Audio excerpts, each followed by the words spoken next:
LPU ప్లేస్మెంట్ల రికార్డులు సృష్టిస్తోంది. Final year student 2.5 కోట్ల ప్యాకేజ్ పొందుతున్నారు. 1700 మందికి పైగా ఎల్పియు స్టూడెంట్స్ 10 లక్షల నుంచి 2.5 కోట్ల ప్యాకేజెస్ పొందారు.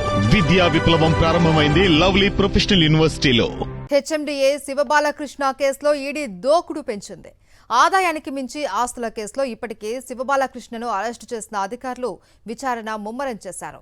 శివబాలకృష్ణ పెట్టుబడులు పెట్టిన 3 రియల్ ఎస్టేట్ సంస్థల్లో సోదాలు చేపట్టారు.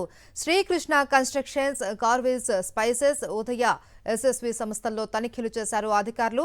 తన అధికారంతో అక్రమ అనుమతులు ఇచ్చి పెట్టుబడులు పెట్టినట్లు గుర్తించారు. అలాగే బినామీ పేర్లతో రియల్ ఎస్టేట్ సంస్థల్లో కోట్ల పెట్టుబడులు పెట్టినట్లు తేల్చారు. ఇప్పటికే దాదాపు 200 కోట్లకు పైగా అక్రమ ఆస్తులను ఈడీ గుర్తించింది.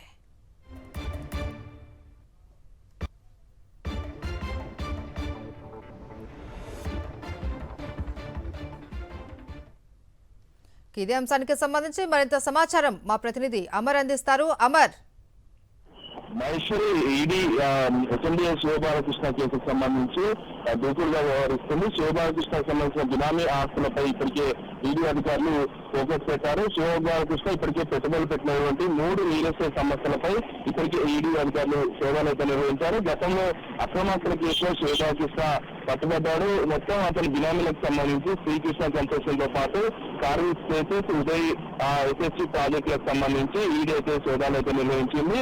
లక్నీకపూర్, కొండాపూర్, రామంతపూర్లో ఉన్నటువంటి వాటి కార్యాలయంలో ఈడీ సోదాలు నిర్వహించి కీలకమైన పత్రాలు స్వాధీనం చేసుకుంది. అయితే అతను అధికారంలో ఉన్న సమయంలో అధికారాన్ని అడ్డుపెట్టుకుని అక్రమంగా అనుమతులు ఇవ్వడం, ఆ తర్వాత ఇచ్చినటువంటి వాటన్నిటి కూడా అక్రమ మార్గంలో డబ్బులు తీసుకున్నట్లుగా ఇప్పటికే పెద్ద ఎత్తున అతని పైన సంబంధించి ఏసీపీ సోదాలు నిర్వహించిన సమయంలో నగదుతో పాటు భారీగా ఆస్తుపత్రాలు కూడా స్వాధీనం చేసుకున్న నేపథ్యంలో కోట్లాది రూపాయలు అక్రమంగా సంపాదించాలనే ఆరోపణలు ఉన్న నేపథ్యంలో వీటన్నిటిపై ప్రస్తుతం ఈడీ దూకుడుగా వ్యవహరిస్తా ఉంది.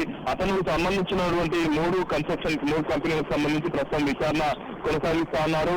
మొత్తం 200 కోట్లకు పైగా అక్రమాస్తులను సంపాదించాలని ఇప్పటికే ఈడీకి ఏసీబీ అందించినటువంటి వివరాల ఆధారంగా ప్రస్తుతం దర్యాప్తు కొనసాగిస్తున్నారు. శివబాలకృష్ణ సోదరుడు అయినటువంటి నవీన్ కుమార్ తో కలిసి పెద్ద ఎత్తున పెట్టుబడులు పెట్టారు. మొత్తం అధికార దుర్వినియోగానికి పాల్పడి ఈ వ్యవహారానికి సంబంధించి అక్రమంగా భారీగా సంపాదించారనేది ఏసీబీ గుర్తించిన నేపథ్యంలో పూర్తిస్థాయిలో శివబాలకృష్ణకు సంబంధించి అతని సోదరుడు బినామీగా ఉన్నటువంటి కంపెనీ అన్నింటిపై ప్రస్తుతం ఈడీ అధికారులతో సోదాలు అయితే నిర్వహిస్తున్నారు. Maheshwari, right, thank you Amar.